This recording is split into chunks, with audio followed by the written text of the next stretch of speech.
All right, so here's our video to get started with the laser. We're going to use these instructions, and this video that I'm shooting right now will be posted right here.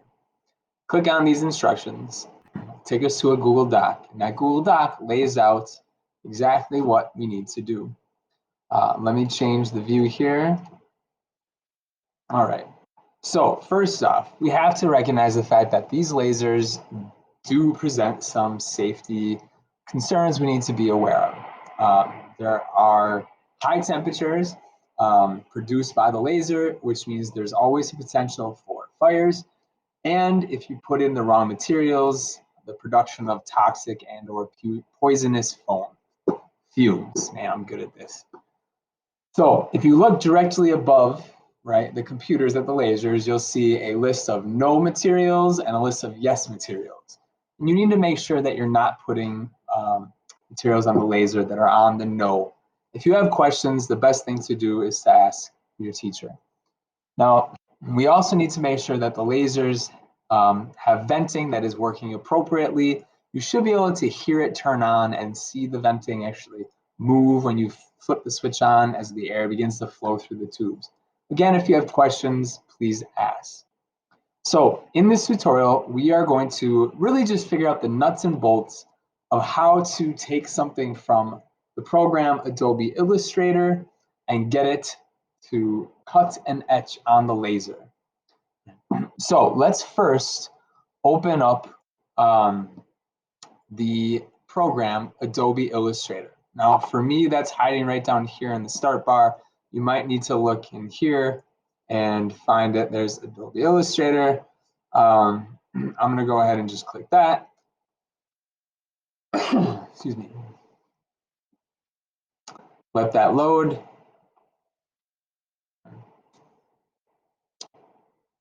This is a big program, so it might take a minute. And I'm going to go to File and say New. Now, it might automatically take you there. It might not, but we want to make a new file. And I'm going to, like it says in the document, I'm going to change the name of the document. So I'm just going to call this Hunter's Test. And then the size right here should be set to custom. And it is very helpful if the units are set to inches and not points. Okay. Now, what we want to do is we want to change the size of this to match the material we're going to put in there. So I found a piece of cardboard. I'm going to use this piece of cardboard, and the width is going to be the long direction, and the height is going to be the short. I'm going to put it in the laser and use the rulers that are in the laser to figure out what the dimensions of this are. So if I place it in the laser, I see that it is 16.5 inches wide and 5 inches in height. And I'm going to go ahead and I'm going to say OK. Now Adobe Illustrator will have created a canvas that matches the size of that piece of cardboard. So now whatever I design, I know will fit on that piece of cardboard. So my next step, now we're on number 6, is I need to download and open the sample file from the website, right? So if I go back to our instructions here, okay, I'm gonna download this file. So I'm gonna download this, click the little download and just wait for it. And I like to, I know you're not supposed to do this, but I like to save stuff on the desktop just so it's really easy to find. So I'm going to make sure that it says desktop up here, save to desktop. And then usually you could just click on that and it'll open it. I'm actually going to go and I'm going to go to File and I'm going to say Open. And I'm going to find that. I put it on the desktop. Let's see, what is it called? Sample file. So there it is. Open. Okay. Now, here is a problem with this. This does not match the size of my piece of cardboard. So this isn't in the instruction. Actually, I'm going to change the instructions. Right? What I'm going to do is I'm going to select this, right, by making sure the arrow right here is selected. And I'm going to hold down and I'm going to select everything. and I'm gonna just copy it, and then I'm gonna go to mine, and I'm gonna paste it. And now it's a little too big, so I'm gonna hold down Shift and I'm gonna resize it. And holding down Shift keeps the proportions the same. I'm gonna resize it until I know that it'll fit on my piece of cardboard, and I'm gonna move it over to the left side like that. Okay, so now guys, I'm on number 7 of the tutorial here. This file has 2 unique types of data. It has what we call raster, which is the text, and raster is when the laser engraves, right? So all of this is engraving, and to engrave means to really just like vaporize or burn away the top surface of your material. Okay? Now to make sure that it's rastering, we have to make sure that like there's certain characteristics that are fulfilled.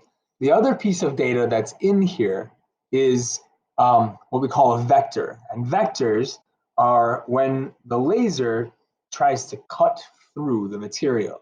So every file that you send to the laser, you have to make sure you're sending the right kind of data. Do you want it to engrave or do you want it to cut?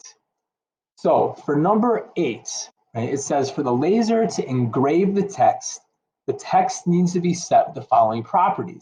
The fill needs to be black. So I'm going to click on the text. Okay, so just the text is selected. And fill is right here. Now I could say none, and you see how it goes blank, right? I don't want that. I want black. When I have black fill tells the laser to engrave. And then I want the outline, so outline is on the right here. I want the outline to be none, right? Because the outline is what the laser will use to cut. Now, if I wanted to cut those out, I would use the outline, but we don't want the outline. We just want to engrave the words Anoka High School. Now on to number 9, line. For the laser to cut the line of the outer square, that's this, okay? It needs to be set with the following properties. Fill is none. So you can see that, and I've got fill as none. The line, the outline needs to be black. So I have that set as black. And then the stroke, aka the size of the line, needs to be 0.01, or to be honest, smaller. Right? So I'm going to change it 0.01, hit enter, right? Anything 0.01 or lower, the laser will interpret as a vector and it will attempt to cut back. Okay? So now I just did number 9. Now number 10 says add in any additional text. All right, so I'll go in there. I'm going to say is nice, right? Now, as long as the properties of those new words are the same, okay, which they are because they're in that box, it's going to engrave that. And then just for kicks, I'm going to turn it because I think that's neat. Okay, so I'm done with number 10. That means that I am now, number 11, ready to print. So how do I get this to send the right communication to the laser sitting next to me? All right, so I'm going to go to File, and I'm going to say Print. And I'm going to make sure that under Printer, it says Epilogue 1. And in the lower left corner, I'm going to click Setup. So now I am on number 14 in the tutorial. And I'm going to say Continue when this little bot turns up. And now number 15, I'm going to select Preferences, making sure it's on Epilogue. That's the name of our laser. I'm going to hit Preferences. And I should get this blue screen with lots of options. And this is where we got to learn a little bit. What do all of these options mean? We're going to start in the job type.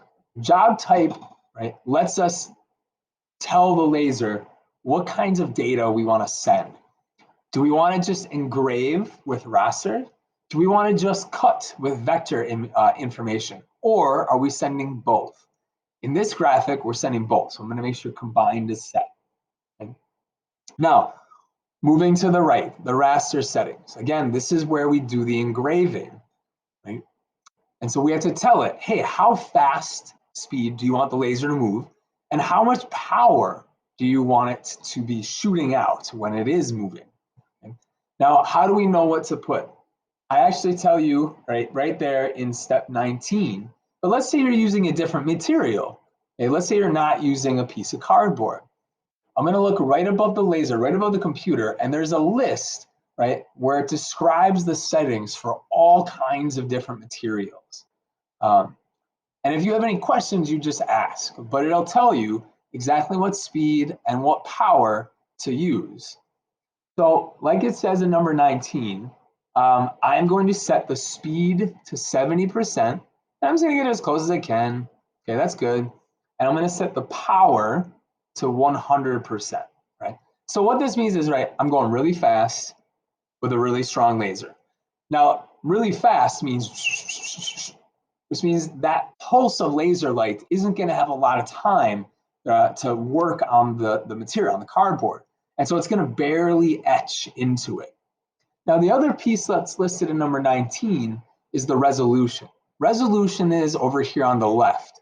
And I want to have a resolution of 400. And you can see the image. Resolution, right, is how good is the image? What's the image quality? The higher it is, the better the quality. For cardboard and just block text, we don't really care. A low resolution is going to be just fine. Now, if I was doing a really fine image, for example, like here is a white pine tree that I etched, right? I want really high detail, so a high resolution might be a good choice. Or this is a map, an engraved map of New York. Again, we want a lot of good detail, so using higher resolution would make sense there. Okay, so I've got number 19 done. The raster settings are set. Now I'm going to go on to vector settings. That's number 20. I'm going to change the frequency to 500. I'm going to get really close. All right, really close. Let's see. Speed is 20, so I'm going to slow it down quite a bit because I need it to go slow so it can put lots of energy into that cardboard to cut all the way through. And then power, looks like we're running the power at 50%. It's already there. Now, why wouldn't you go to 100%? Like, Hunter, dude, why don't we just like go for it? And here's the thing, cardboard is flammable, right? And so if you have a laser moving real slow at full power, there's a really good chance that you're gonna start that cardboard on fire, right? We keep the temperature of the cardboard down low by moving fast, right? Or by using a low power. So we always got to be conscious of, right? How likely is it that we're going to set this material on fire? Using cardboard, we got to be really conscious of that. All right, now I'm going on to number 21, piece size. I need to make sure that what I see here matches the size of the cardboard that I put in the laser. So again, right, 16.5 inches is my horizontal, right? We did this before too. And 5 inches is my vertical. All right, and then the last thing I need to do in 22 is turn on the autofocus. So that's right over here in options, right? Autofocus. A laser is really a lot like a magnifying glass, right? The laser passes through a lens and it's focused, right? We have to make sure that the material is focused, or sorry, is placed at the right height so that the laser is focused right there at the same place that the material is. Otherwise, we get really big and messy, sloppy cuts. Okay, I am now all set with establishing my printing preferences. This is where you now call over Mr. Hunter and he works with you to do the final steps. Nice work.